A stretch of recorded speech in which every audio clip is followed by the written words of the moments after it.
Episode 1 की starting होती है और हमें रात का समय दिखाया जाता है, जहां एक एलवी क्लब होटल में सब पार्टी के लिए आए हुए होते हैं। और वहीं पार्टी के अंदर दो लोग ब्लश करते हुए कह रहे होते हैं, अरे ये तो जेनी है। और वहीं हमारी फीमेल लीड यानी कि जेनी अंदर आ रही होती है और उसे आता देख वहाँ खड़े सभी वेटर्स ब्लश करने लगते हैं। और फिर वो जेनी के पास आते हैं और उसको ड्रिंक देने लगते हैं। और उसे देख वहाँ खड़ी लेडीज आपस में बातें करने लगती है। उनमें से एक लेडी कहती है, तो क्या ये वही डायरेक्टर है जो क्वीन ग्रुप की गंदगी को साफ करने के लिए लौटी है? फिर उसके बाजू में खड़ी लेडी कहती है, उसे तो देखो वो किस तरह की एक्टिंग कर रही है, जैसे कि वो अभी भी रिच फैमिली की एक लेडी हो। और तभी एक और लेडी कहती है, हाँ मैंने तो यहाँ तक की सुना है कि उसकी पर्सनल लाइफ में बहुत गड़बड़ चल रही है और यहाँ तक कि वो क्वीन परिवार को बचाने के लिए व्यक्तियों को सेड्यूस भी करती है। और वहीं जेनी ड्रिंक लेकर जा रही होती है, तभी उसकी नजर एक व्यक्ति पे पड़ती है जो व्यक्ति फोन पर बात कर रहा होता है। और ये व्यक्ति निकोलस लोपेस है, लोपेस ग्रुप का प्रेसिडेंट और हमारा मेन लीड। और फिर निकोलस पीछे मुड़ता है जिससे वो जेनी से टकरा जाता है और जेनी चिल्लाते हुए नीचे गिरने लगती है। तभी निकोलस उसे गिरने से बचा लेता है और उससे कहता है, मुझे माफ करना, मैंने देखा नहीं। और फिर जेनी कहती है, मिस्टर निकोलस क्या आप ठीक है? तब निकोलस कहता है, मिस जेनी आप ठीक है तो यहाँ सब कुछ ठीक है और अभी के लिए मुझे माफ करना। और फिर जेनी वेटर से वाइन लेती है और निकोलस से कहती है,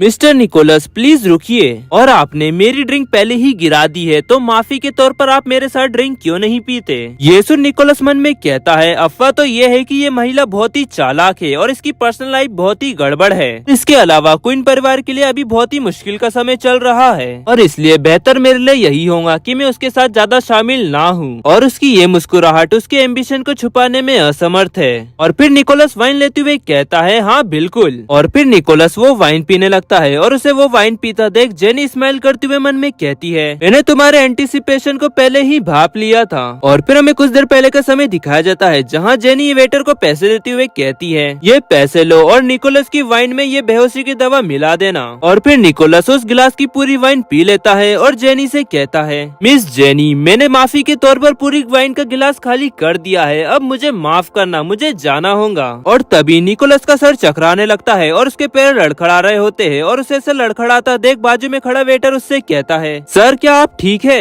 फिर वो वेटर निकोलस को संभालता है और निकोलस बेहोश हो चुका होता है। और जेनी वो वेटर से कहती है, ऐसा लगता है कि मिस्टर निकोलस ने बहुत ज्यादा ड्रिंक कर ली है तो प्लीज उन्हें अपने कमरे में ले जाए और आराम करने दे। और वो वेटर निकोलस को ले जाने लगता है और वहीं जेनी हंस रही होती है और वहीं पार्टी में सभी लोग एंजॉय कर रहे होते हैं। और फिर हमें कुछ देर बाद का समय दिखाया जाता है जहाँ निकोलस अपनी आंखें खोलता है और उसके सामने एक लड़की होती है और निकोलस बिन कपड़ों कर बेड पर लेटा हुआ होता है। और वहीं एक लड़की निकोलस का वीडियो बना रही होती है और ये सब देख निकोलस खुद को कपड़े से छुपाता है और चिल्लाते हुए कहता है, व्हाट द फक, ये तुम क्या कर रही हो? और वो लड़की और कोई नहीं जेनी होती है और वो वीडियो बनाते हुए कहती है, मुझे बिल्कुल भी उम्मीद नहीं थी कि इस उम्र में भी तुम्हारी बॉडी इतनी हॉट होगी और ये सब देखना मेरी आंखों के लिए एक दावत थी। ये सुन निकोलस चिल्लाते हुए उससे कहता है, आखिरकार तुम चाहती क्या हो? और फिर जेनी निकोलस के पास आती है और उससे मुस्कुराते हुए कहती है, मिस्टर निकोलस तुम मुझसे शादी क्यों नहीं कर लेते? ये सुन निकोलस ब्लश करने लगता है और फिर जेनी कहती है, मैं तो बस मजाक कर रही थी। और निकोलस को बहुत गुस्सा आ रहा होता है और फिर वो उससे कहता है, अब जब मेरी फोटोज और वीडियोस तुम्हारे पास है तो बताओ तुम मुझसे क्या चाहती हो? तब जेनी उससे कहती है, ठीक है तो मैं सीधे सीधे मुद्दे पर आती हूँ, तो मुझे तुमसे एक मौका चाहिए। मैं चाहती हूँ कि तुम्हारी कंपनी जिसने ओल्ड टाउन का रिनोवेशन प्रोजेक्ट लिया हुआ है उसे क्वीन ग्रुप को दे दिया जाए, प्लीज हमें एक बार चांस दो। और फिर निकोलस कहता है, तुम बहुत कुछ मांग रही हो मिस जेनी, लेकिन क्या क्वीन ग्रुप में ऐसा कोई है जो काम आ सके? अब जेनी तेज आवाज में कहती है, हाँ मैं काम आ सकती हूँ। ये सुन निकोलस हंसने लगता है और उसे ऐसा हंसता देख जेनी कंफ्यूज हो जाती है। और फिर निकोलस उससे कहता है, क्या तुम सिर्फ सुंदर नहीं हो? और फिर जेनी निकोलस के पास आती है और उसे टच करते हुए कहती है, मेरे कैरेक्टर पर पर्सनल अटैक करना बहुत ज्यादा है, ठीक है? और फिर जेनी उसे फोन दिखाते हुए कहती है, तुमने मुझे किसी तरह छुआ है तो इसके लिए मुझे कुछ मुआवजा चाहिए। तब निकोलस कहता है, हाँ बिल्कुल। ये सुन जेनी हैरान होते हुए कहती है, इतना आसान? और फिर निकोलस उससे कहता है, ठीक है मैं क्वीन ग्रुप को इस प्रोजेक्ट में शामिल कर लूंगा, लेकिन तुमको खुद को साबित करना होगा इस वीक की बोर्ड मीटिंग में आकर। ये सुन जेनी एक्साइटेड होते हुए कहती है, हाँ मैं अपनी तरफ से पूरी कोशिश करूंगी। और फिर निकोलस बेड से खड़ा होता है और शर्ट पहनते हुए कहता है, तुमको ये प्रोजेक्ट क्यों मिला? आशा है कि तुम इस बात को सीक्रेट रखोगी। और जेनी लगातार कहीं देख रही होती है और मुझे बताने की जरूरत नहीं है कि वो कहाँ देख रही थी। और फिर निकोलस जेनी के पास आता है और उससे कहता है, और तुम इस बात को भी सीक्रेट रखना कि मैंने तुमको छुआ था। ये सुन जेनी ब्लश करते हुए पीछे हटने लगती है और फिर उसका बैलेंस बिगड़ता है है और वो बेड से नीचे गिर जाती है और निकोलस रूम से बाहर जाते हुए उससे कहता है ठीक है तो मिस जेनी मंडे को मिलते हैं बोर्ड मीटिंग में। और फिर जेनी उठती है और ब्लश करते हुए मन में कहती है ये निकोलस लुपेस कुछ तो बात है इसमें। और जेनी बोर्ड मीटिंग के लिए आई हुई होती है और तभी उसे एक मैसेज आता है और फिर वो उस मैसेज को देखकर काफी ज्यादा घबरा जाती है और फिर वो खड़ी होती है और कहती है मैं आप सभी से माफी चाहती हूँ, एक इमरजेंसी आन पड़ी है तो मुझे जल्दी से जाना होगा। ये सुन निकोलस उसे कुछ नहीं कहता। फिर सीन शिफ्ट होता है और हमें हॉस्पिटल दिखाया जाता है जहाँ जेनी किसी का हाथ पकड़कर रो रही होती है और उससे कहती है एंड मुझे पता था हेवन तुम जैसी अच्छी पर्सन को मेरे से दूर नहीं ले जा सकता। और फिर जेनी की बहन कहती है तुम्हारे लिए ये समय बहुत कठिन रहा होगा। अब जेनी कहती है बहन तुम मेरी चिंता मत करो, बस अपने रिकवर होने पर ध्यान दो। और फिर जेनी बाहर आ जाती है और तभी उसे फोन आता है और फिर वो फोन पर कहती है वहाँ पर क्या हुआ। और फिर वो मन में कहने लगती है वे बोर्ड मीटिंग को बीच में ही छोड़कर बाहर आ गई, निश्चित रूप से निकोलस नाराज हुआ होगा। फिर सामने वाला व्यक्ति कहता है आपके प्रपोजल से बोर्ड डायरेक्टर खुश हुए लेकिन मिस्टर निकोलस। फिर जेनी मन में कहती है मुझे पता था। फिर वो व्यक्ति कहता है मिस जेनी इसमें सारी गलती हमारी है तो बेहतर यही होगा कि आप मिस्टर निकोलस के पास जाकर उनसे माफी मांगे। और फिर फोन कट हो जाता है और जेनी मन में कहती है ऐसा लगता है कि अब मुझको ही पहल करनी होगी और उनके पास जाकर मुझको माफी मांगनी होगी। फिर सीन शिफ्ट होता है और हमें क्वीन कॉर्पोरेशन दिखाया जाता है जहां जेनी अपने ऑफिस में बैठी हुई होती है और तभी उसके पास एक व्यक्ति आता है और उससे कहता है मिस जेनी सारे लेनदार हमें फिर से बुला रहे हैं। ये सुन जेनी टेबल पर हाथ पटकती है और गुस्से से चिल्लाते हुए कहती है दोबारा निकोलस को सेड्यूस करने के लिए क्या सच में मुझे अपनी गरिमा त्यागनी होगी और अपने शरीर पर निर्भर रहना होगा। और फिर वो सीरियस होती हुए कहती है क्या ये काम करेंगा। ये सब देखो व्यक्ति को कुछ समझ नहीं आ रहा होता है। और फिर जेनी कॉफी पीते हुए कहती है आज निकोलस का क्या शेड्यूल है। वो व्यक्ति कहता है आज उनकी एक ब्लाइंड डेट है। ये सुन जेनी काफी ज्यादा हैरान होती है और चिल्लाते हुए उससे कहती है क्या सच में उनकी आज एक ब्लाइंड डेट है, लेकिन किसके साथ। तब वो व्यक्ति कहता है आपकी चचेरी बहन लारा के साथ। आप वही लारा जिसने बचपन से ही आपको काल्पनिक दुश्मन माना है। ये सुन जेनी हैरान होती हुए कहती है क्या। और फिर वो मेकअप करने लगती है और तैयार होने के बाद वो कहती है 3 मिनट के अंदर मुझे पता करके बताओ कि निकोलस की डेट का समय क्या है और कहाँ पर है। तब वो व्यक्ति कहता है हाँ ठीक है। फिर सीन शिफ्ट होता है और हमें एक कॉफी शॉप दिखाई जाती है जहाँ जेनी कॉफी शॉप के अंदर एंटर होती है और निकोलस को इधर उधर ढूंढने लगती है। फिर जेनी निकोलस को देखकर उसके पास जाती है और उसके बाजू में बैठते हुए कहती है हेलो क्या ही सहयोग है, तुम भी यहाँ आए हो, चलो एक साथ बैठते हैं। और लारा उसे देख चिल्लाते हुए कहती है तुम ये क्या कर रही हो और जेनी क्या ही नकली सहयोग है। और फिर जेनी उससे कहती है लारा कितनी आश्चर्य की बात है कि तुमने अपने चेहरे पर कितनी बार प्लास्टिक सर्जरी कराई है और सबसे ज्यादा नकली तो ये है ना।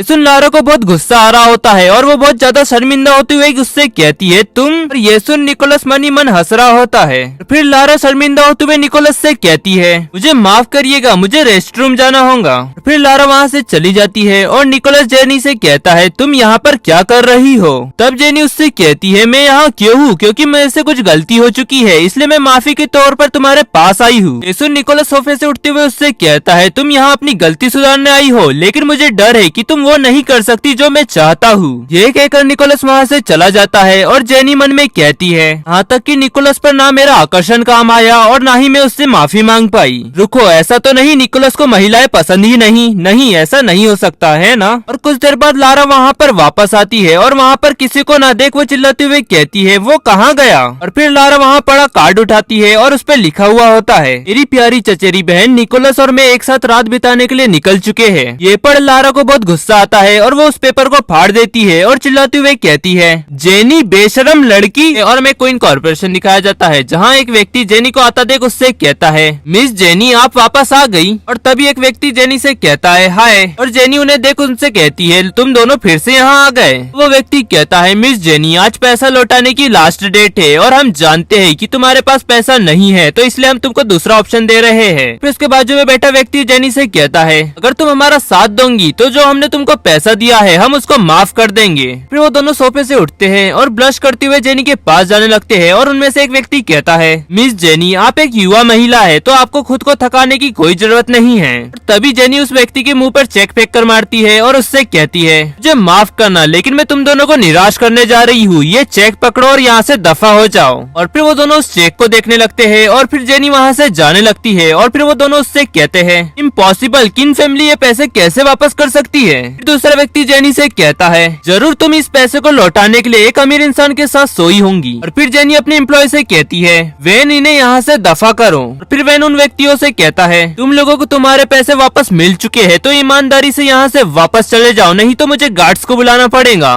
फिर सीन शिफ्ट होता है और हमें एक होटल दिखाया जाता है जहाँ एक व्यक्ति जिसका नाम हार्वी जोन्स होता है और वो चिल्लाते हुए कह रहा होता है उसकी हिम्मत कैसी हुई जेनी को बदनाम करने की कि वो पैसे को लौटाने के लिए किसी के साथ सोई। इस पर निकोलस कुछ नहीं कहता और फिर जोन्स कहता है इन फैमिली का ये प्रॉब्लम कब का सॉल्व हो जाता अगर उनने सच में ऐसा कुछ किया होता तो। और फिर निकोलस उससे कहता है तुम तो उसे अच्छी तरह से जानते हो। तब जोन्स कहता है हाँ बेशक, वो मेरी बहन है और वो डॉक्टर के पास गई और उसने उस डॉक्टर से 1.5 लाख उधार लिए। पर निकोलस इस पर कुछ नहीं कहता और वहीं उसी होटल में जेनी भी आई हुई होती है और उसने बहुत ज्यादा ड्रिंक की हुई होती है। वो वियान से कहती है वियान मैं आज बहुत ज्यादा ड्रिंक करने वाली हूँ तो बेहतर यही होगा कि तुम मुझ पर नजर रखो और किसी को भी मुझे दूर मत करने दो। फिर वियान कहता है मिस जेनी आप चिंता मत करे और क्या होगा अगर मिस्टर लोपेज आपको दूर ले गए तो ऐसा लगता है कि वो आज रात यहीं होंगे। इस पर जेनी कहती है नहीं वो नहीं करेगा, वो मुझसे नफरत करता है। फिर जेनी आगे बढ़ती हुई कहती है मुझे ये व्यक्ति बहुत पसंद है। और सामने से निकोलस आ रहा होता है और जेनी उसके पास जाती है और उससे कहती है मिस्टर निकोलस बहुत समय हो गया है, मैंने आपको नहीं देखा। फिर वह जेनी को संभालते हुए कहता है मिस्टर निकोलस मैं माफी चाहता हूँ, मेरी बॉस ने बहुत ज्यादा ड्रिंक कर ली है। और ये सब निकोलस को बिल्कुल पसंद नहीं आता और फिर निकोलस वहाँ से जाने लगता है। तभी जेनी उसे पीछे से चिल्लाते हुए कहती है निकोलस सच में तुम एक पत्थर दिल इंसान हो और तुम्हारी वजह से मैंने अपना बच्चा खो दिया। ये सुन निकोलस रुक जाता है और जॉन्स ये सब ड्रामा देख रहा होता है। और फिर निकोलस पीछे मुड़ता है और मन में कहता है अगर वो इसी तरह बकवास करती रही तो रिपोर्टर्स आकर यहाँ राई का पहाड़ बना देंगे। और फिर वो जेनी का हाथ पकड़ता है और उसे ले जाते हुए कहता है मेरे साथ आओ। और फिर निकोलस उसे एक तरफ ले जाकर उससे कहता है तो तुम्हारे साथ सोया भी नहीं तो बच्चे की कहाँ से बात आई और मुझे लगता है कि तुम गलत समझ रही हो और किसी और की गलती मुझ पर थोप रही हो मिस जेनी। ये सुन जेनी रोने लगती है और चिल्लाते हुए कहती है क्योंकि तुमने मुझे माफ करने से मना कर दिया इसलिए मुझे फंड जुटाने के लिए मुझे अपनी कंपनी बेचनी पड़ी और मैंने उस कंपनी में दिलो जान से मेहनत करी और वो कंपनी मेरे लिए एक बच्चे जैसा था। और फिर निकोलस उसे शांत करने के लिए उसके शोल्डर पर हाथ रखता है और तभी जेनी उसके हाथ पर काट देती है जिसके दर्द के मारे निकोलस बहुत तेज से चिल्लाता है और अपना हाथ छुड़ाता है और चिल्लाते हुए उससे कहता है जेनी क्या तुम पागल हो गई हो, तुमने ये क्या किया। फिर जेनी उससे कहती है तुम मुझे ये मत बताओ कि तुम्हारी अभी तक कोई गर्लफ्रेंड नहीं है, कहीं ऐसा तो नहीं कि तुम्हारे नट में प्रॉब्लम है। ये सुन निकोलस हैरान हो जाता है और फिर वो जेनी को अपनी गोद में उठा लेता है और उससे कहता है ठीक है मैं इस बात को साबित कर दूंगा कि मेरे नट में कोई प्रॉब्लम नहीं है। और फिर निकोलस जेनी को कार की तरफ ले जाने लगता है और जेनी चिल्लाते हुए कह रही होती है निकोलस मुझे नीचे उतारो, वियान तुम कहाँ हो, बचाओ मुझे। और हमें हॉस्पिटल दिखाया जाता है जहाँ निकोलस बैठा हुआ होता है और जॉन्स उसके पास आते हुए उससे कहता है दोनों ने कितना इंटेंस किया, तुम वो पहले व्यक्ति हो जो इसके लिए किसी को हॉस्पिटल लाया और मैंने तुमको पहले ही बताया था कि जेनी वर्जिन है और शायद तुम इसलिए आज रात उसके साथ गए थे, है ना। फिर निकोलस कहता है लेकिन उसके चचेरे भाई ने कहा था कि वो कुछ रिस्टोरेटिव सर्जरी के लिए गई थी, उसकी रेपुटेशन भी खराब हो गई। फिर जॉन्स कहता है डॉक्टर उसकी जांच कर रहे हैं और सर्जरी का चार्ज भी उसी डॉक्टर के पास था। और जब पता चला कि सर्जरी में कोई भी गलती नहीं हुई थी तो उन्होंने सर्जरी रूम में उसका पीछा किया। और फिर निकोलस कहता है और इसलिए जेनी ने जानबूझकर अपनी रेपुटेशन को डैमेज किया। फिर वो मन में कहता है क्या उसने ये सब सिर्फ क्वीन ग्रुप के लिए किया। फिर हमें कुछ देर बाद का समय दिखाया जाता है जहाँ जेनी और डॉक्टर बाहर आ जाते हैं और डॉक्टर उससे कहती है बस ये एक छोटी सी चोट थी, तुम घर जाओ और घर जाकर आराम करो। फिर जेनी कहती है शुक्रिया डॉक्टर। फिर हमें कुछ देर बाद का समय दिखाया जाता है जहाँ जेनी और निकोलस कार से जा रहे होते हैं और निकोलस जेनी से कहता है अब जबकि मैंने तुमको सच में छू लिया है तो तुम अब क्या चाहती हो। ये सुन जेनी मन में कहती है वो हम दोनों के बीच में लाइन खींच रहा है और वो मुझे ये याद दिलाने की कोशिश कर रहा है कि ये सब सिर्फ एक बिजनेस के लिए था।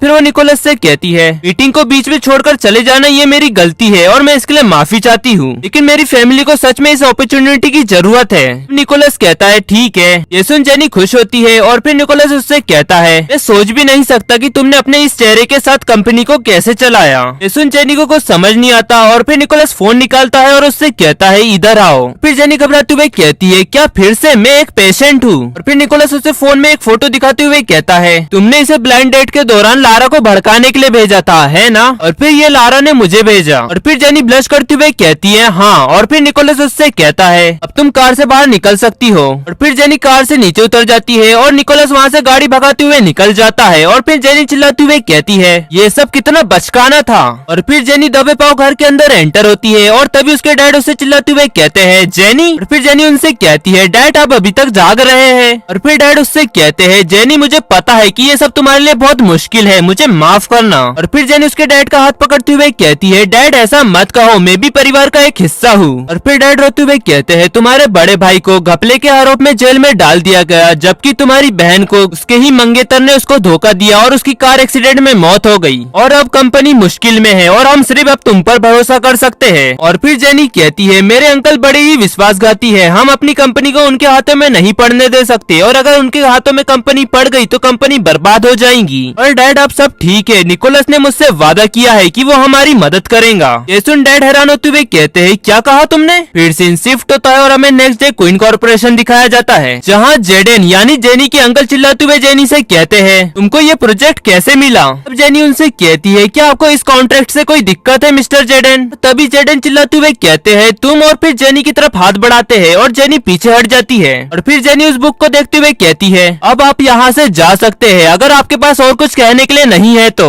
और फिर जेडन जेनी को पकड़ते हैं और उसे शेल्फ के पास ले जाते हैं और उसकी नेक पर बाइट करने लगते हैं। और जेनी चिल्लाते हुए कहती है जेडन ये क्या कर रहे हो। और फिर जेनी उसे पीछे धकेलती है और तभी वहाँ व्यान आ जाता है और चिल्लाते हुए कहता है बॉस क्या हुआ, यहाँ क्या चल रहा है। फिर जेनी चिल्लाते हुए कहती है व्यान मिस्टर जेडन को क्वीन कॉर्पोरेशन में अब से एंटर ना करने दिया जाए। फिर व्यान जेडन को बाहर निकालते हुए कहता है प्लीज मिस्टर जेडन आप यहाँ से चले जाए। और जेडन वहाँ से जाते हुए कहता है जेनी तुम निकोलस के साथ जुड़ सकती हो तो मेरे साथ क्यों नहीं। ये कहकर वो वहाँ से चला जाता है और वहीं जेनी बहुत ज्यादा कांप रही होती है। और फिर व्यान उससे कहता है बॉस आपकी आज रात एक अपॉइंटमेंट है डॉक्टर जोन्स के साथ, क्या आप इसे कैंसिल करना चाहेंगी। जेनी कहती है नहीं नहीं, और तुम भी मेरे साथ वहाँ चलना और मुझ पर ध्यान रखना कि मैं ज्यादा वाइन ना पीऊं। और हमें होटल दिखाया जाता है जहाँ सभी लोग शांत बैठे हुए होते हैं। और फिर डॉक्टर जोन्स जेनी से धीरे से कहते हैं व्यान यहाँ पर क्यों है और निकोलस का मूड अभी थोड़ा खराब है इसलिए मैं व्यान को बाहर ले जाता हूँ। और फिर निकोलस जेनी को देखता है और निकोलस को जेनी को देखता देख व्यान जेनी के पास जाता है और जेनी को जैकेट पहनाते हुए कहता है और अंदर साइड में थोड़ी ज्यादा ठंड है तो आपको और कुछ भी पहनना चाहिए। और फिर जेनी ब्लश करते हुए कहती है हाँ। और फिर डॉक्टर जोन्स खड़े होते हैं और व्यान से कहते हैं व्यान मेरे साथ चलो और चलकर कुछ ऑर्डर देते हैं। तब व्यान कहता है हाँ ठीक है।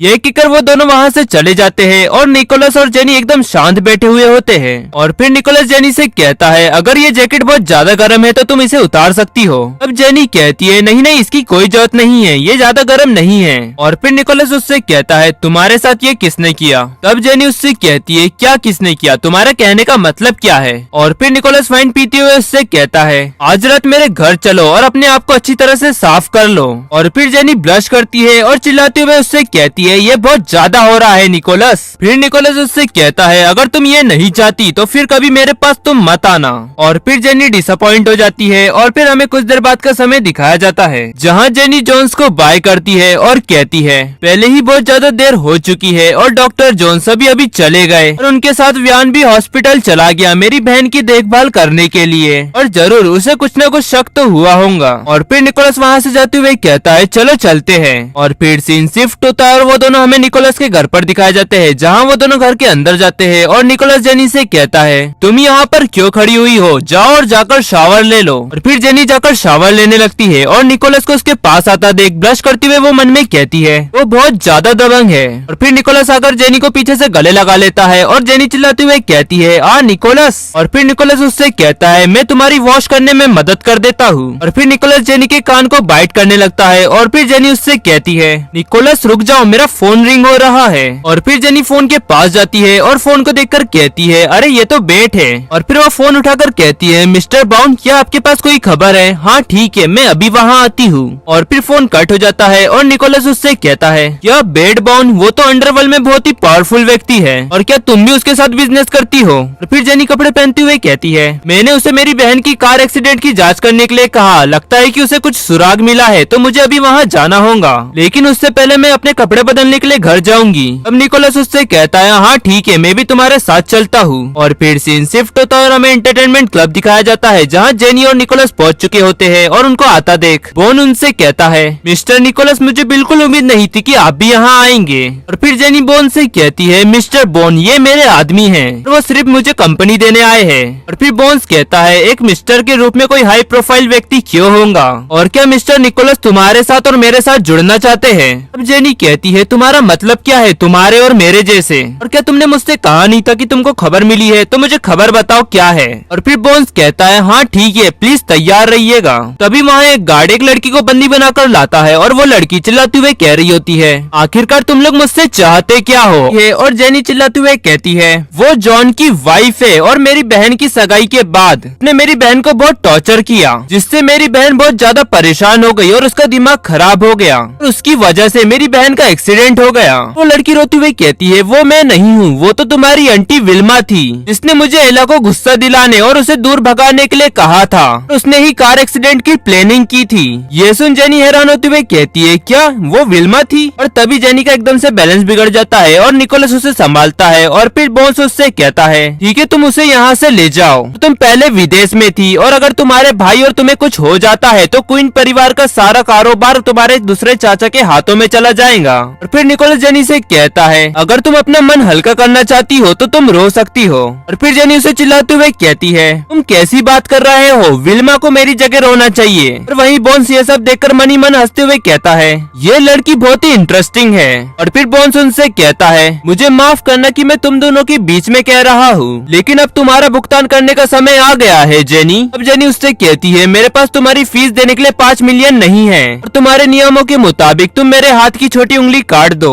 ये सुन निकोलस हैरान होते हुए कहता है क्या? फिर बोन्स कहता है सच में तुम में बहुत हिम्मत है। फिर बोन्स नाइफ निकालता है और निकोलस चिल्लाते हुए जेनी से कहता है क्या तुम जानती भी हो कि तुम क्या कह रही हो? फिर जेनी कहती है हाँ मुझे पता है कि मैं क्या कह रही हूँ और ये मेरा बिजनेस है। और फिर जेनी टेबल पर हाथ रखती है और चिल्लाते हुए कहती है जल्दी से ये सब खत्म करो। और फिर बोन्स उससे कहता है चिंता मत करो, हमारे पास स्टैंड बाय पर एक डॉक्टर है। फिर बोन्स उसे नाइफ मारने लगता है और तभी निकोलस चिल्लाते हुए कहता है रुक जाओ। बोन्स जेनी के हाथ के जस्ट बाजू में नाइफ मारता है। जेनी की हालत डर के मारे बहुत ज्यादा खराब हो जाती है और वो चिल्लाती है। और फिर निकोलस बोन्स से कहता है मैं तुमको तुम्हारे पैसे दे दूंगा लेकिन तुम उसे जाने दो। ये कहकर वो चेक निकालता है और बोन्स नाइफ बंद करते हुए कहता है ओह मुझे लगता है कि तुमने परवाह नहीं की मिस्टर निकोलस की। और फिर निकोलस वो चेक गार्ड को देते हुए कहता है बस बहुत हो गई बकवास, अब चले। फिर बोन्स उससे कहता है हाँ ठीक है आगे बढ़िए। फिर सीन शिफ्ट होता है और हमें निकोलस का घर दिखाया जाता है जहाँ वो दोनों अंदर जा रहे होते हैं और जेनी निकोलस से कहती है 5 मिलियन के लिए तुम्हारा शुक्रिया। तभी निकोलस जेनी का हाथ पकड़ लेता है और उसे बेड पर गिरा देता है और फिर उससे कहता है क्या सिर्फ एक धन्यवाद? क्या तुम भूल गई कि तुमने मुझे बाथरूम में कैसे धकेला था और मेरा तुम पर 5 मिलियन से ज्यादा कर्ज है। और तभी जेनी निकोलस की नेक पर किस कर देती है और ब्लश करती हुए उससे कहती है तो फिर मिस्टर निकोलस प्लीज मुझे ले लो। और फिर हमें कुछ देर बाद का समय दिखाया जाता है जहाँ निकोलस जेनी के फेस को छूते हुए मन में कहता है यहाँ तक कि अपनी खुद की उंगली कट जाने से भी वो डरती नहीं, इसमें कुछ तो बात है। और तभी निकोलस के फोन पर एक मैसेज का नोटिफिकेशन आता है और निकोलस जेनी के फोन पर आया हुआ मैसेज पढ़ता है और उस मैसेज में लिखा हुआ होता है जेनी मुझे तुम्हारी बहुत ज्यादा याद आती है और अगर तुम मुझे रिप्लाई नहीं देती हो तो मैं तुम्हें ढूंढने के लिए निकल पड़ूंगा। तभी जेनी नींद में पलटती है जिससे निकोलस को धक्का लगता है और उसके हाथ से वो फोन फेंका जाता है। और फिर निकोलस जेनी से कहता है आखिरकार ये एलेक्स कौन है? उसकी बातें सुन जेनी जाग जाती है और कहती है और फिर निकोलस उसे गुस्से से कहता है बताओ मुझे। और तभी जेनी का फोन रिंग होने लगता है और जेनी मन में कहती है आखिरकार इसे गुस्सा क्यों आ रहा है। और फिर जेनी कॉल उठाती है और चिल्लाते हुए कहती है क्या हुआ, क्या बात है, क्या जॉन हॉस्पिटल आए? और फिर जेनी जाकर अपने ड्रेस पहनने लगती है और निकोलस उसे गुस्से से कहता है क्या तुम मुझे इस बारे में कुछ भी नहीं बताना चाहती? और फिर जेनी उससे कहती है मैं हॉस्पिटल जा रही हूँ और मैं उस कमीने को मेरी बहन को नुकसान नहीं पहुँचाने दे सकती। ये कहकर जेनी वहाँ से चली जाती है और उसे ऐसा जाता देख निकोलस गुस्से से मन में कहता है क्या तुमको इसका पछतावा नहीं है जेनी? और फिर सीन शिफ्ट होता है और हमें हॉस्पिटल दिखाया जाता है जहाँ जेनी चिल्लाते हुए कह रही होती है जॉन तुम मेरी बहन के पास मत आओ। और फिर जेनी की बहन जेनी को रोकते हुए कहती है जेनी ऐसा मत करो, मैंने ही उसे यहाँ बुलाया था और हमें आपस में ये सब चीजों से निपटना होगा। और फिर जॉन कहता है एलिस। और फिर जेनी चिल्लाते हुए कहती है इस जैसे व्यक्ति के साथ अब कुछ भी कहने लायक बिल्कुल नहीं है। और फिर एलिस कहती है जॉन मैंने तुमको यहाँ इसलिए बुलाया है क्योंकि मैं तुमसे माफी मांगना चाहती हूँ। दरअसल हमारी सगाई के एक दिन पहले मेरा किसी और व्यक्ति के साथ फिजिकल फिजिकल रिलेशनशिप था। ये सुन जॉन हैरान होते हुए कहता है, क्या वो व्यक्ति कौन है? तब एलिस कहती है, मैं उस वक्त नशे में थी, इसलिए मुझे नहीं पता कि वो व्यक्ति कौन था। ये सुन जोन्स भी हैरान हो जाता है और फिर वो वहाँ से चला जाता है। और वहीं एलिस जॉन से कह रही होती है, तुमने भी मुझे धोखा दिया और मैंने भी गलत किया और हम हमारे बीच में ये सब कैसे सुलझाए। और वहीं दूसरी तरफ डॉक्टर जोन्स पेड़ पर मुक्का मारता है और तभी वहाँ जेनी आ जाती है और उससे कहती है, डॉक्टर जोन्स। और उसकी आवाज सुन जोन्स पीछे मुड़ता है और उससे कहता है, तुम बाहर क्यों आई? फिर जेनी कहती है, मेरी बहन ने उस व्यक्ति का जिक्र किया, डॉक्टर जोन्स वो व्यक्ति तुम ही हो, है ना? तब जोन्स उससे कहता है, मैं इस बारे में कुछ भी कहना नहीं चाहता। फिर जेनी जोन्स के शोल्डर पर हाथ रखकर उससे कहती है, ऐसा प्रिटेंड करना बंद करो, डॉक्टर जोन्स तुमको इसकी रिस्पॉन्सिबिलिटी लेनी चाहिए। तब जोन्स उससे कहता है, ऐसा नहीं लगता कि उसे अभी मेरी रिस्पॉन्सिबिलिटी की जरूरत है। ये कहकर जोन्स वहाँ से जाने लगता है और जेनी चिल्लाते हुए उसे कहती है। और फिर जेनी की नजर निकोलस पे पड़ती है, जहाँ निकोलस एक लड़की के साथ होता है। ये देख जेनी भागती हुए उसके पास जाती है और वो लड़की जेनी से कहती है, हे जेनी तुम कैसी हो? फिर निकोलस कहता है, क्या तुम दोनों एक दूसरे को जानती हो? फिर वो लड़की कहती है, हाँ मिस जेनी बहुत बड़ी पर्सन है और जब मैं विदेश में थी तो मैंने उनके बारे में बहुत सुना था। और उसकी बातें सुन जेनी मन में कहती है, मुझे बिल्कुल भी उम्मीद नहीं थी कि जुआन जैसी एक खूबसूरत लड़की अपने अपीयरेंस के साथ इतनी ज्यादा गपशप करती है। और फिर जेनी अपना हाथ हिलाते हुए कहती है, मेरे पास अभी बहुत ज्यादा काम है, इसलिए मैं तुम दोनों की डेटिंग में तुम दोनों को परेशान नहीं करूंगी। और फिर जेनी निकोलस को देखती है और वहाँ से जाते हुए मन में कहती है, हमेशा मेरे साथ ही गलत क्यों होता है? और फिर निकोलस अपना फोन चेक करता है और जुआन उससे कहती है, चलो चलते हैं। और निकोलस को जेनी ने अपनी फोटो के साथ एक मैसेज भेजा हुआ होता है, निकोलस क्या तुम्हारे पास आने के लिए बॉल्स है? और वहीं दीवार के पीछे छुपकर जेनी अपनी फोटो खींचते हुए मन में कहती है, चलो देखते हैं कि चारा काम आया या नहीं। और निकोलस जेनी की फोटोज देखता है और जुआन का हाथ हटाते हुए उससे कहता है, मुझे माफ करना लेकिन कोई है जिससे मुझे मिलने जाना है। और जुआन कहती है, निकोलस। और फिर निकोलस वहाँ से चला जाता है और जुआन कहती है, जेनी। और हमें क्वीन फैमिली का विला दिखाया जाता है जहाँ निकोलस आया हुआ होता है और मेड उससे कहती है, मिस जेनी घर पर नहीं है और वो अपना लगेज लेकर घर से चली गई। ये सुन निकोलस हैरान होते हुए कहता है, क्या लगेज? और फिर निकोलस हमें कार में दिखाया जाता है जहाँ वो जेनी को कॉल करता है पर जेनी का फोन स्विच ऑफ होता है। और फिर वो मन में कहता है, उसने फिर से अपना फोन बंद कर लिया और फिर से वो गायब हो गई। लगता है जेनी तुम्हें सच में अब सबक सिखाना ही पड़ेगा। और फिर हमें एक हफ्ते बाद का समय दिखाया जाता है जहाँ रूम में मीटिंग चल रही होती है और एक व्यक्ति कह रहा होता है, क्वीन रिप्रेजेंटेटिव अभी तक क्यों नहीं आई? क्या वो फिर से अब्सेंट होने वाली है? और फिर दूसरा व्यक्ति कहता है, वो अभी तक मैच्योर नहीं हुई है। और तभी वहाँ जेनी आ जाती है और रूम में एंटर होते हुए कहती है, मेरी वजह से आप सभी को इंतजार करना पड़ा, उसके लिए मैं माफी चाहती हूँ। और निकोलस जेनी को वहाँ देखकर हैरान हो जाता है और फिर जेनी सभी से कहती है, इस बार का मेरा ये प्रपोजल है और क्या मेरे प्रीवियस स्टेटमेंट से रिलेटेड किसी का कोई क्वेश्चन है? और तभी एक व्यक्ति ताली बजाते हुए कहता है, प्रपोजल इतना भी खराब नहीं था और अगर फ्यूचर में ऐसा कुछ है जो आप नहीं समझ पा रही है तो मिस जेनी आप मेरे पास आकर मुझसे सलाह ले सकती है। और ये सुन निकोलस को गुस्सा आ रहा होता है और वहीं जेनी उस व्यक्ति से कहती है, हाँ जरूर, अगर ऐसा कुछ हुआ तो मैं आपसे सलाह जरूर लूंगी। और वहीं वियान उस व्यक्ति को देखकर मन में कहता है, निकोलस के सामने मेरी बॉस के साथ फ्लर्ट करने की ये हिम्मत कर रहा है। अभी निकोलस गुस्से से खड़ा होता है और टेबल पर हाथ ठोकते हुए कहता है, डायरेक्टर मो, जैसे जैसे आपकी उम्र बढ़ती जा रही है अब आपको आराम करने की सख्त जरूरत है, आज से आपके वेकेशन स्टार्ट होते हैं। ये कहकर निकोलस वहाँ से चला जाता है और वो व्यक्ति उदास हो जाता है और उसके बाजू में बैठा व्यक्ति उससे कहता है, मैं तुम्हारी भलाई की कामना करता हूँ। तभी एक लेडी आकर कहती है, मिस जेनी, मिस्टर निकोलस को आपकी जरूरत है तो उन्होंने अपने ऑफिस में आपको बुलाया है। तब जेनी कहती है, हाँ ठीक है। और फिर वो लेडी जेनी को निकोलस के ऑफिस में ले जाती है और उससे कहती है, मिस्टर निकोलस ने आपको थोड़ा सा इंतजार करने के लिए कहा है। तब जेनी कहती है, हाँ ठीक है।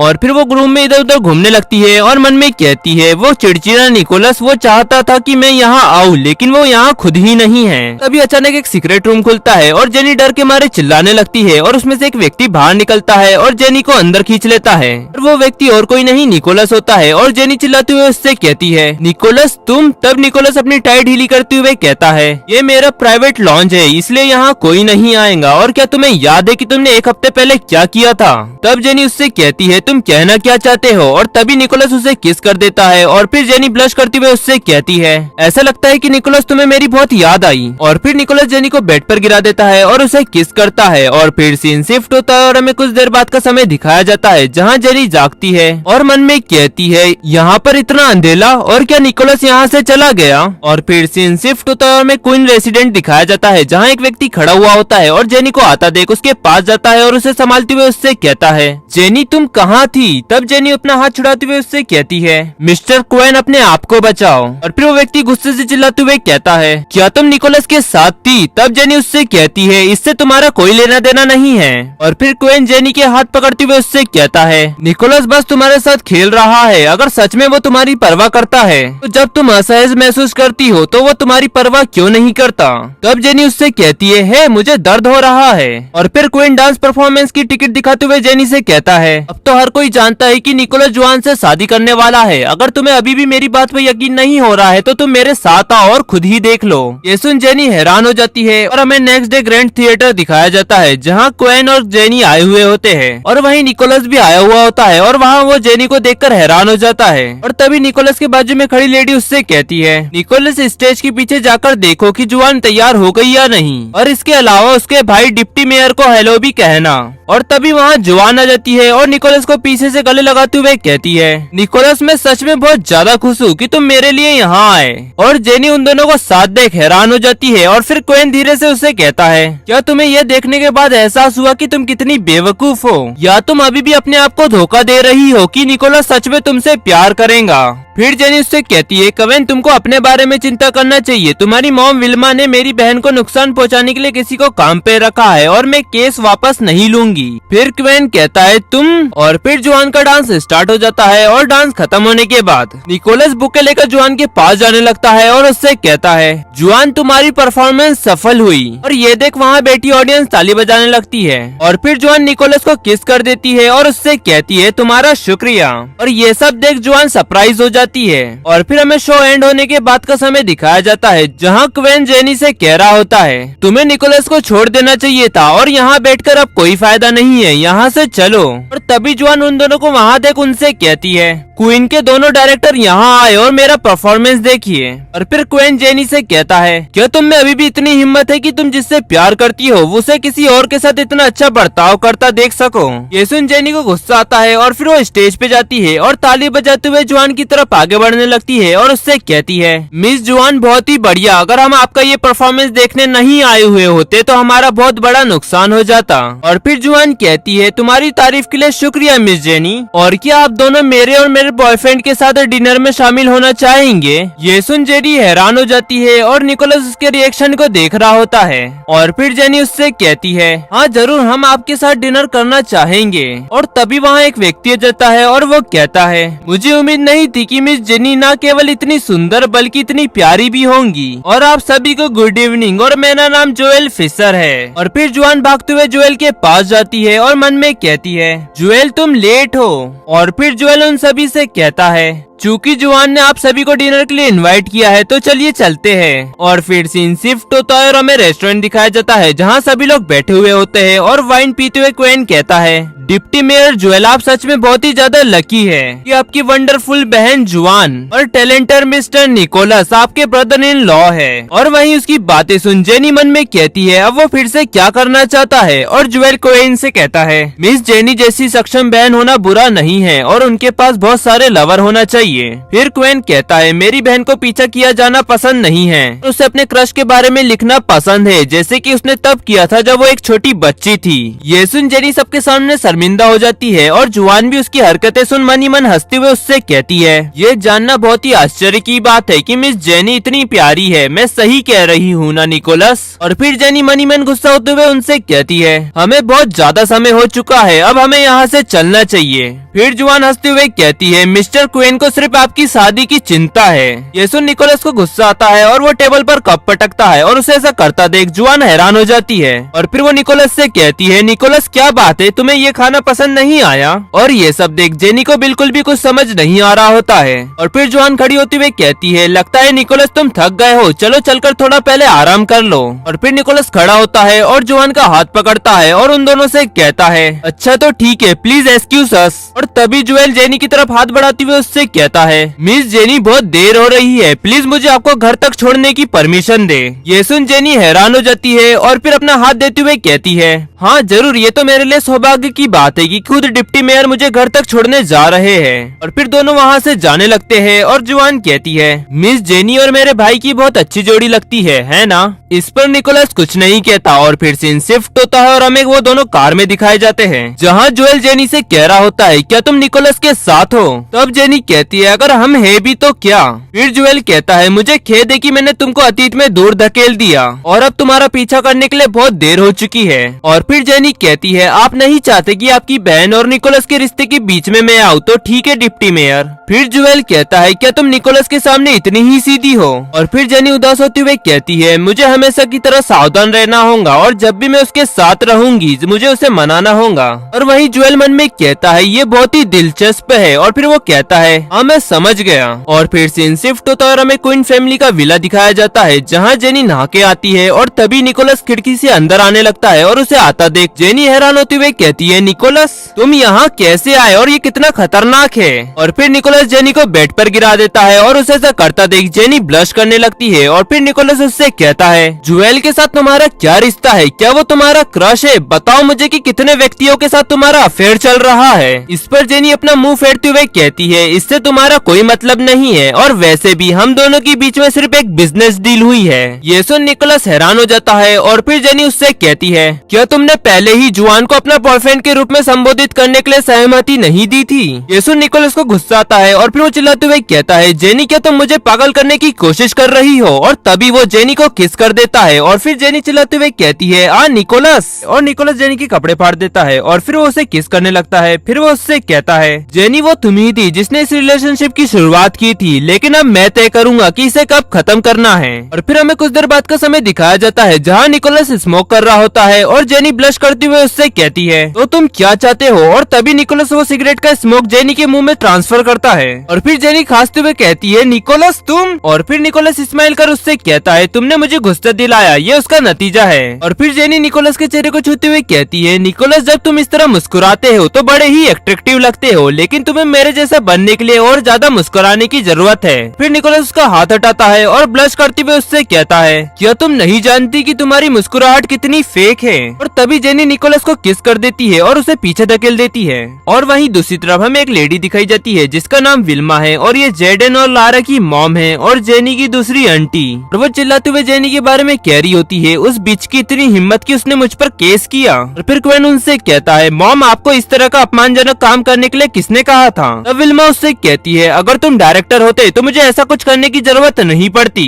तभी लारा चिल्लाते हुए कहती है, बस बहुत हो गया, लड़ना बंद करो। अभी सबसे इम्पोर्टेंट बात ये है कि हम उस बीच पर कैसे दबाव डालें कि वो अपना केस वापस ले ले। फिर विल्मा जेडन के पास जाती है और उससे कहती है, जेडन तुमको तो जेनी पसंद है ना, तो क्या तुम उसके पास जाकर उससे कहोगे कि वो अपना केस वापस ले ले? अगर तुम ऐसा करते हो तो मैं तुम दोनों को साथ में रहने दूंगी, ठीक है? तब जेडन कहता है, वो पहले से ही निकोलस के साथ है, अब तुम कुछ भी नहीं कर सकती मॉम। ये सुन लारा हैरान होते हुए कहती है, क्या तुम्हारा ये मतलब है कि निकोलस और वो एक साथ हो गए? तब जेडन उससे कहता है, हाँ, जेनी के बिना निकोलस तुमको बिल्कुल भी स्वीकार नहीं करेगा, बेहतर होगा कि तुम अपना विचार बदल लो। फिर लारा रोते हुए कहती है, इम्पॉसिबल, निकोलस सिर्फ मेरा है और वो उस बीच के साथ कैसे रह सकता है? ये कहकर वो भागते हुए वहाँ से जाने लगती है। और फिर विल्मा कहती है, लारा तुम कहाँ जा रही हो? और फिर सीन शिफ्ट होता है और हमें लोपेस ग्रुप की बिल्डिंग दिखाई जाती है, जहाँ निकोलस लारा से कह रहा होता है, तुमने कहा कि तुम जेनी का सीक्रेट जानती हो। फिर लारा कहती है, क्या तुम जानना नहीं चाहते कि जेनी का क्रश कौन है? ये सुन निकोलस गुस्से से उससे कहता है, बताओ मुझे वो कौन है? और फिर लारा उससे कहती है, वो उसका कजन ब्रदर जेडन है।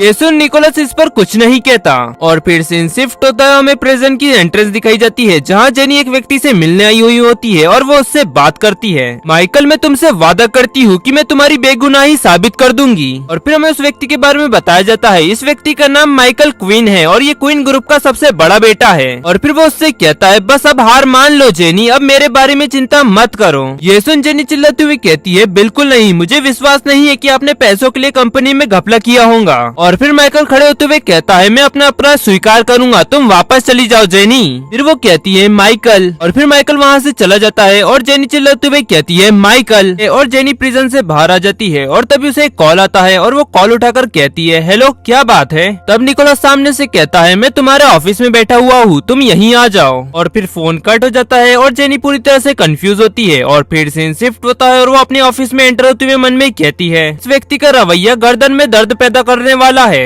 और फिर जेनी निकोलस के पास जाती है और उससे कहती है क्या बात है, तुम इतने परेशान क्यों लग रहे हो और तुमने मुझे जल्द से जल्द यहाँ वापस आने के लिए क्यों कहा। और फिर निकोलस खड़ा होता है और जेनी के चेहरे को छूते हुए कहता है क्या जेडन तुम्हारा क्रश है। और फिर निकोलस जेनी को सोफे पर धकेल देता है और उससे कहता है जेनी क्या सच में तुम अपने कजन ब्रदर के लिए ऐसा विचार रखती हो। तब जेनी उससे कहती है वो सब मेरे बचपन के विचार थे, लेकिन हमारे बीच में ऐसा कोई भी रिलेशनशिप बिल्कुल नहीं है। और फिर निकोलस उससे कहता है क्या तुम्हें सच में ऐसा लगता है कि ये सब इतना आसान है, और क्या तुम्हें ये कहने का साहस है कि तुम दोनों के बीच में स्पष्ट रिश्ता है, और हो ना हो उस दिन तुम्हारे नेक पर उसी के हिकी के छोड़े हुए निशान थे, है ना। और फिर जेनी दूसरी तरफ मुंह फेरते हुए कहती है मैं तुमको पहले ही समझा चुकी हूँ। और फिर निकोलस उससे कहता है क्या तुम इस बात को स्वीकार कर रही हो, क्या तुम्हारा ये जवाब है। फिर जेनी निकोलस को पीछे धकेलती है और चिल्लाते हुए उससे कहती है निकोलस हम दोनों कौन से रिलेशनशिप में हैं और तुम्हारी हिम्मत कैसी हुई मुझे बताने की कि मुझे क्या करना है। मेरे मन में बहुत सारी बातें चल रही है और मुझे अब तुमसे कुछ भी बात नहीं करना, तुम यहाँ से जाओ और इसके बजाय अपने जुआना को ढूंढो।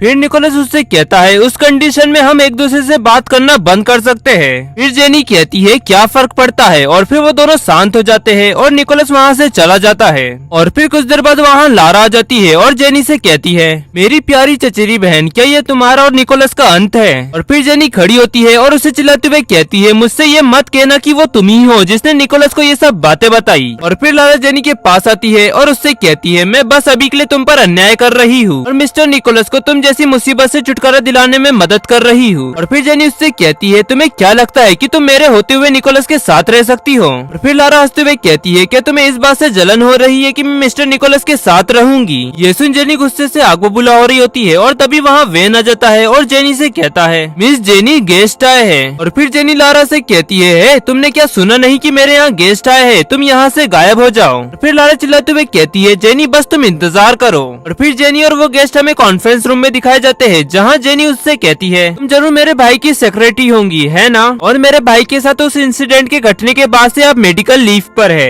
फिर हमें उस लड़की के बारे में बताया जाता है, उस लड़की का नाम समर वानसन है और ये माइकल की सेक्रेटरी है। और फिर वो जेनी से कहती है हाँ और मैं यहाँ अपनी नौकरी से इस्तीफा देने आई हूँ। और फिर जेनी उससे कहती है तुम्हारा चेहरा अभी भी पीला दिख रहा है, क्या तुम अभी भी ठीक नहीं हुई हो। इस पर समर कुछ नहीं कहती और फिर वो डॉक्यूमेंट आगे बढ़ाते हुए कहती है ये वो सभी डॉक्यूमेंट है जो मुझे सौंपे गए थे और अब कुछ भी नहीं है तो मैं अब चलती हूँ। फिर समर वहाँ से उठकर जाने लगती है और तभी जेनी उससे कहती है क्या तुम्हें सच में लगता है कि मेरा भाई उस तरह का व्यक्ति है। माइकल ने मुझसे कहा कि मैं इस मामले को छोड़ दूं, अगर माइकल ने ये अपराध स्वीकार कर लिया तो उसे कम से कम 5 साल जेल में रहना होगा, और अगर तुम कुछ भी जानती हो तो प्लीज मुझे बताकर मेरी मदद करो। और फिर समर कहती है मिस जेनी आप गलत पर्सन से ये सवाल पूछ रही है, और फिर ये कहकर वो वहाँ से चली जाती है। और हमें एक नाइट क्लब दिखाया जाता है जहाँ निकोलस ड्रिंक पर ड्रिंक पी रहा होता है और जॉन्स उसे चिल्लाते हुए कहता है ए इतनी ड्रिंक पीना बंद करो, ये तुम्हारी हेल्थ के लिए बिल्कुल भी अच्छा नहीं है। और फिर निकोलस कहता है उस लड़की की हिम्मत कैसी हुई किसी और के साथ फ्लर्ट करने की और मेरे साथ इस तरह का बर्ताव करने की। और फिर जॉन्स उससे कहता है बस तुमको जलन हो रही है और एक दूसरे से ब्रेकअप करने की कोई जरूरत नहीं है, और अगर तुम चाहते हो कि वो तुम्हें फुसलाए तो तुम बस उसे बता दो।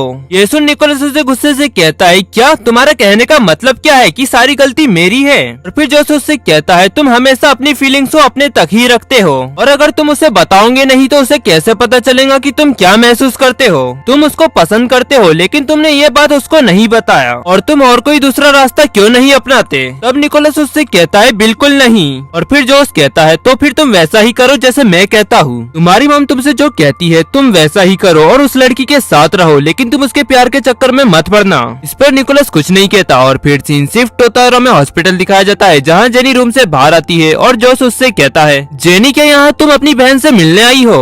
अब जेनी उससे कहती है डॉक्टर जॉस मैं बस आपसे मिलने ही आने वाली थी, इतने समय तक मेरी बहन का ख्याल रखने के लिए आपका शुक्रिया, और मेरे भाई के मामले में व्यस्त होने के कारण मैं उससे मिलने नहीं आ पाई। फिर जॉन्स उससे कहता है एलिस ठीक है और अब चिंता करने की कोई बात नहीं है, और तुम्हारे भाई का केस कैसा चल रहा है। और फिर जेनी सारी लाते हुए कहती है कोई प्रोग्रेस नहीं हुई। तब जॉन्स उससे कहता है तुम्हारा और निकोलस के बीच में क्या वो सच में तुम्हारी बहुत परवाह करता है, और क्या तुम दोनों ब्रेकअप करने वाले हो। फिर जेनी जेनी कहती है हम दोनों ने शुरुआत ही नहीं की तो ब्रेकअप करने की बात ही नहीं है। फिर सीन शिफ्ट होता है और हमें जेनी पार्किंग में दिखाई जाती है जहाँ वो कार का गेट खोलती है और तभी उसे पीछे से कोई आवाज देता है, हे मिस जेनी। और फिर जेनी पीछे मुड़ती है और वो लड़की और कोई नहीं जुआन होती है और वो जेनी से कहती है ये तो तुम ही हो, मैंने पीछे से तुमको देखा तो मैंने ये सोचा कि मैंने किसी और को गलत समझ लिया है। और फिर जेनी हंसते हुए कहती है मैं बिल्कुल ठीक हूँ और क्या ही सहयोग है कि हम लोग यहाँ मिले और तुम लोग यहाँ किसे देखने आए हो।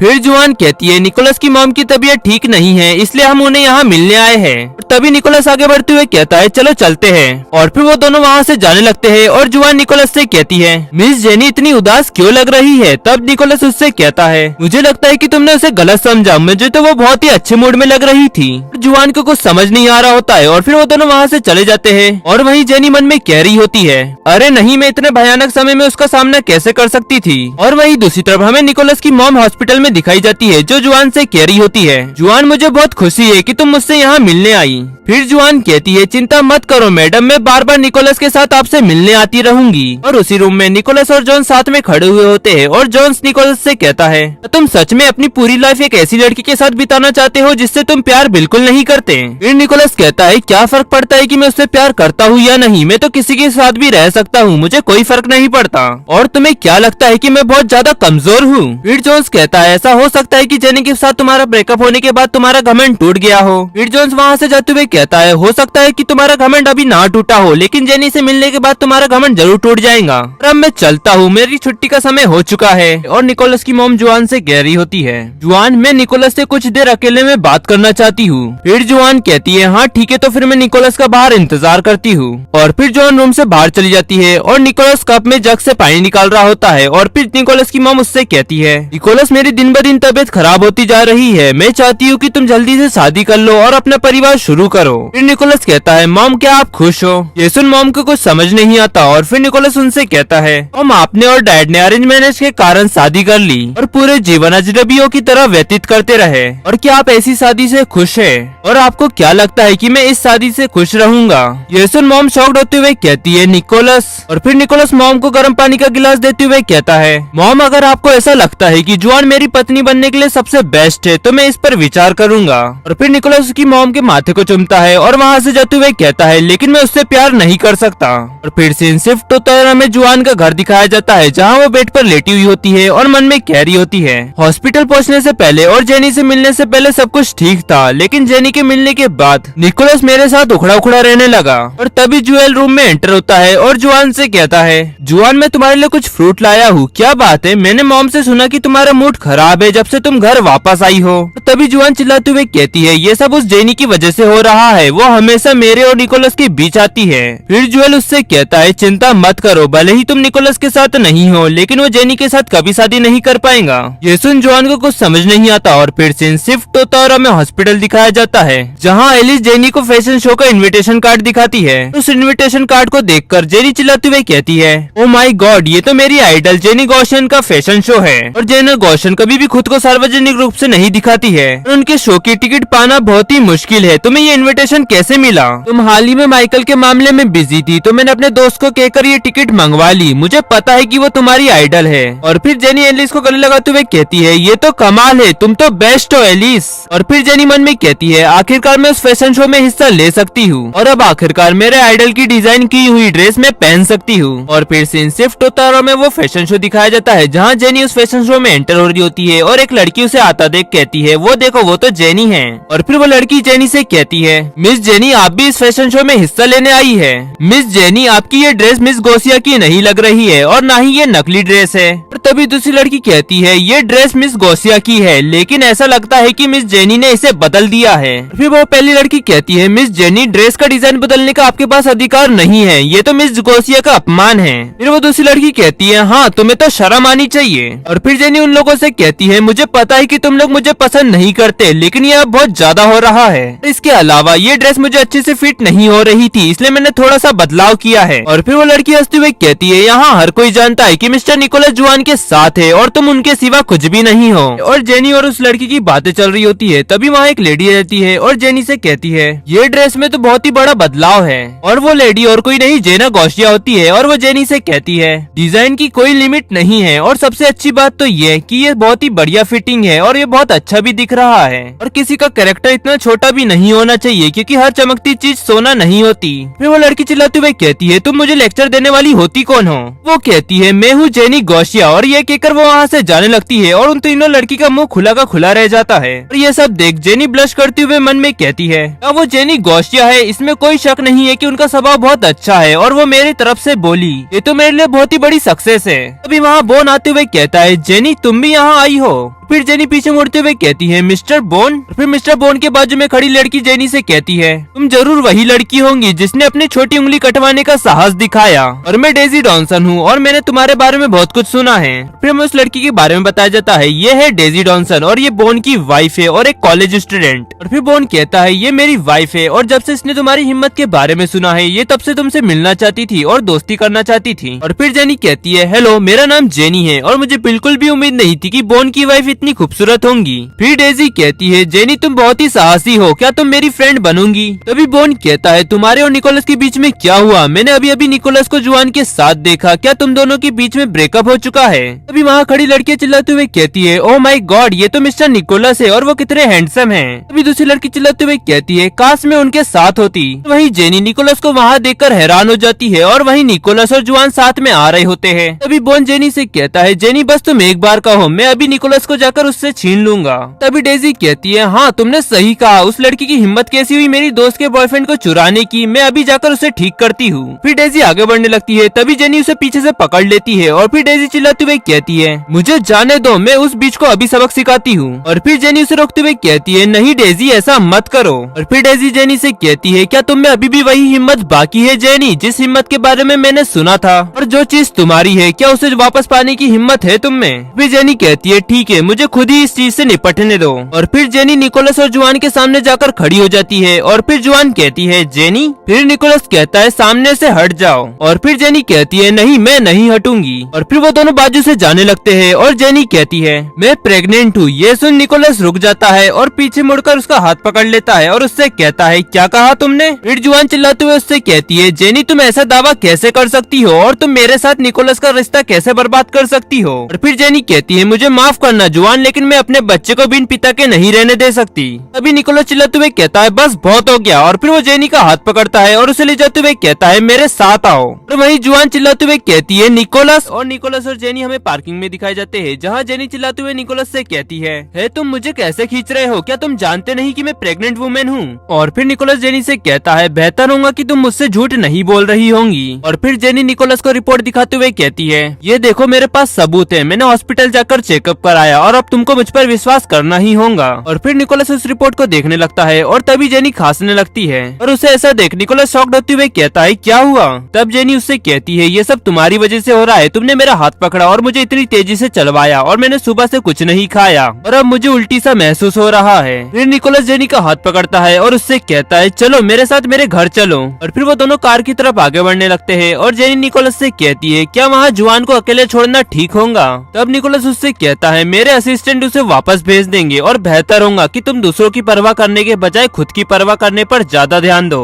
फिर सीन शिफ्ट होता है और वो दोनों हमें घर पर दिखाए जाते हैं, जहाँ निकोलस ने जेनी के लिए खाना बनाया हुआ होता है और उस खाने को देखकर जेनी चिल्लाते हुए कहती है, वाओ ये रेवियोली बहुत ही स्वादिष्ट लग रही है। और फिर जेनी खाते हुए कहती है, मुझे नहीं पता था कि मिस्टर निकोलस आपको खाना बनाना भी आता है, ये तो बहुत ही आश्चर्य की बात है। तब निकोलस उससे कहता है, ये मेरे असिस्टेंट सेंडर ने मेरे लिए अपने घर से लाया और ये रेवियोली उसकी वाइफ ने अपने घर पर बनाई है। फिर जेनी कहती है, इसका स्वाद बहुत ही बढ़िया था और दरअसल मैं भी खाना बनाने में काफी अच्छी हूँ, तो क्या तुम मुझसे मैरिज करोगे मिस्टर निकोलस? निकोलस उससे कहता है, तुम मुझसे मैरिज करने के लिए इतनी उत्साहित क्यों हो और क्या तुम्हें पूरा यकीन है जो मैं चाहता हूँ, क्या तुम वो मुझे दे सकती हो?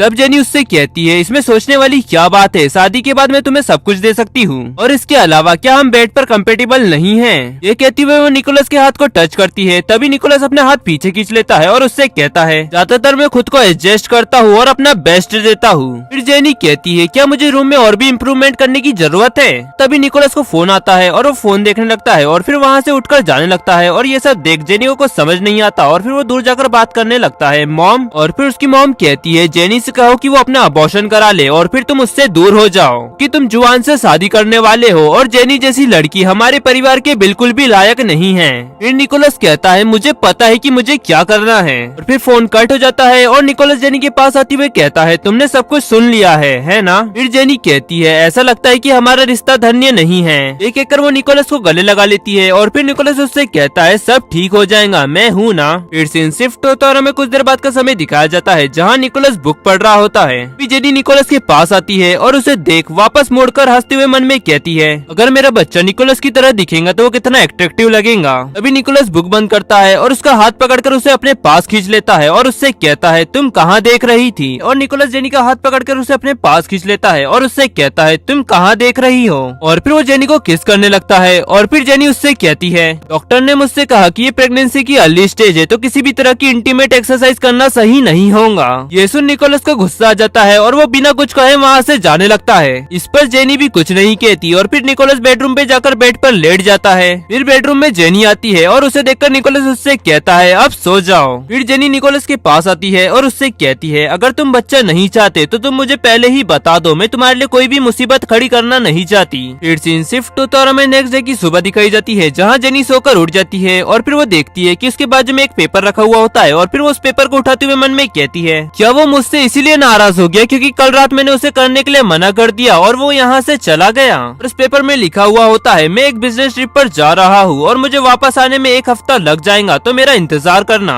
ये पढ़ जेनी मन में कहती है क्या उसने तो मुझे ये भी नहीं बताया कि मुझे एबॉर्शन कराना है या नहीं, और वो क्या सोच रहा था और वो मुझे ऐसे बिना बताए क्यों चला गया। और तभी जेनी का फोन रिंग होने लगता है और फिर जेनी फोन उठाती है और वो कहती है good morning deputy mayor. Joel उससे कहता है दोपहर हो चुकी है और मैं सुबह से बहुत बिजी था। और जेनी मैंने सुना है कि तुम प्रेग्नेंट हो तो क्या तुम्हें मिसेस लोपेज बनने का कॉन्फिडेंस है। और फिर जेनी उसे गुस्से से कहती है मुझे खुद जैसा बने रहने की जरूरत है और मुझे कोई भी भूमिका निभाने की कोई जरूरत नहीं और तुम जरूर मेरी टांग खींच रहे होंगे डिप्टी मेयर। और फिर जोएल उससे कहता है तब तो मुझे तुमको शुभकामना देनी ही होंगी। और फिर फोन कट हो जाता है और हमें कुछ देर बाद का समय दिखाया जाता है जहाँ जोएल का फोन रिंग होने लगता है और फिर वो फोन उठाता है जहाँ जोआन चिल्लाते हुए कहती है क्या हुआ जोएल, क्या जेनी ने निकोलस को छोड़ने का फैसला किया। तब जोएल उससे कहता है वो जल्दी ही कर लेंगी, तुम बस थोड़ा सा इंतजार करो। और फिर जोआन चिल्लाते हुए कहती है तुमने हर बार मुझे इंतजार करने को ही कहा और अब देखो जेनी प्रेग्नेंट है। फिर जोएल उससे कहता है शांत हो जाओ और अपने मैनर्स मत भूलो।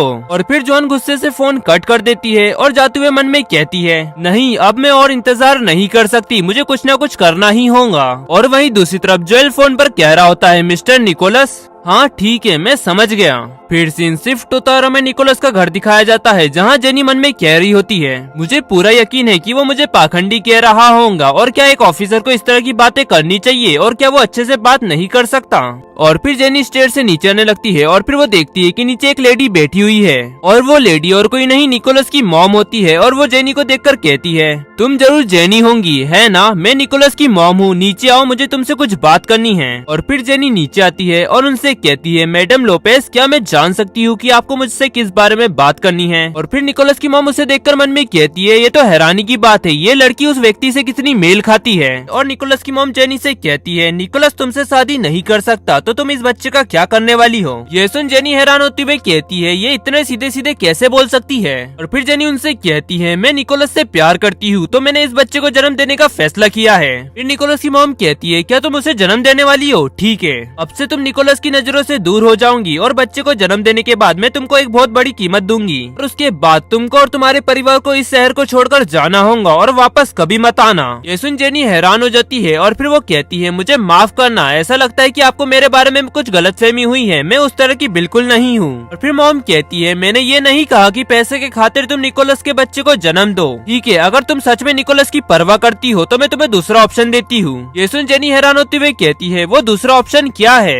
फिर मॉम कहती है तुम एबॉर्शन करा लो, निकोलस और तुम्हारी शादी के अलावा मैं निकोलस और तुम्हारे रिश्ते में कोई दखल नहीं दूंगी। ये सुन जेनी मन में कहती है चाहे कुछ भी हो जाए वो मेरी निकोलस के साथ शादी कभी नहीं कराएंगी, चाहे मैं अपने बच्चे की बलि ही क्यों न दे दूं और मैं सिर्फ उसकी रखेल बन सकती हूँ, ये बहुत ज्यादा हो रहा है। और फिर जेनी उनसे कहती है मुझे माफ करिएगा मैडम लेकिन आपके दिए हुए कोई भी ऑप्शन को मैं नहीं चुन सकती। और फिर जेनी खड़ी होती है और कहती है मुझे माफ करना मैडम लेकिन मुझे अभी कुछ काम है तो मुझे जाना होगा और अगली बार जब निकोलस आस पास होंगे तो हम इस बारे में बात करेंगे।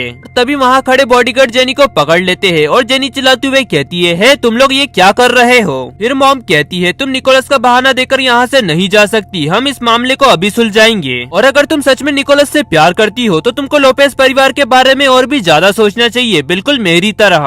फिर जेनी कहती है मैडम ये बच्चा निकोलस और मेरा है तो मैं इसका फ्यूचर अकेले तय नहीं कर सकती, हमें निकोलस के वापस आने का इंतजार करना चाहिए। तभी वहाँ जुआन आ जाती है और चिल्लाते हुए कहती है क्या सच में ये बच्चा निकोलस का है, और जेनी उसे वहाँ देखकर कहती है जुआन, और फिर वो मन में कहने लगती है ये यहाँ पर क्या कर रही है। और फिर जुआन निकोलस की मॉम के पास जाती है और चिल्लाते हुए उनसे कहती है मैडम निकोलस का ये मामला शहर में चर्चा का विषय बन चुका है और हर कोई उस पर हंस रहा है, निकोलस को धोखा दिया जा रहा है और किसी और के बच्चे का उसे पिता कहा जा रहा है। ये सुन मॉम हैरान होती हुई कहती है क्या, और जुआन उदास मत हो, मैं जानती हूँ कि निकोलस की ये गलती से तुम्हें बहुत दुख पहुँचा है। और वहीं ये सब सुन जेनी मन में कहती है क्या जुआन यहाँ मुझे बेइज्जत करने आई है। और वहीं जुआन मॉम का हाथ पकड़ते हुए उनसे कहती है मैडम निकोलस का इसमें कोई दोष नहीं है, उसे दोष मत दीजिए, और वो बहुत ही ज्यादा नरम दिल का है और वो दूसरों के झूठ में जल्दी से फंस जाता है, और हम लोग उसके बहुत ही करीबी लोग हैं, तो इसलिए हमें इस समय दूसरों को अपने हिसाब से चलने देने के बजाय निकोलस को सही फैसला लेने में मदद करनी चाहिए। और फिर मॉम अपने बॉडीगार्ड से कहती है जेनी को मेरे क्लिनिक में लेकर आओ। ये सुन जेनी चिल्लाते हुए कहती है क्या, और तभी मॉम चिल्लाते हुए कहती है चुप हो जाओ, अगर तुम फैसला नहीं ले सकती तो तुम्हारे बदले मैं फैसला लूंगी। और फिर वो सर पकड़ते हुए कहती है डॉक्टर को एक मैसेज भेजो कि सुनिश्चित करे कि वो बिना किसी कानूनी समस्या के सब कुछ ठीक कर दे,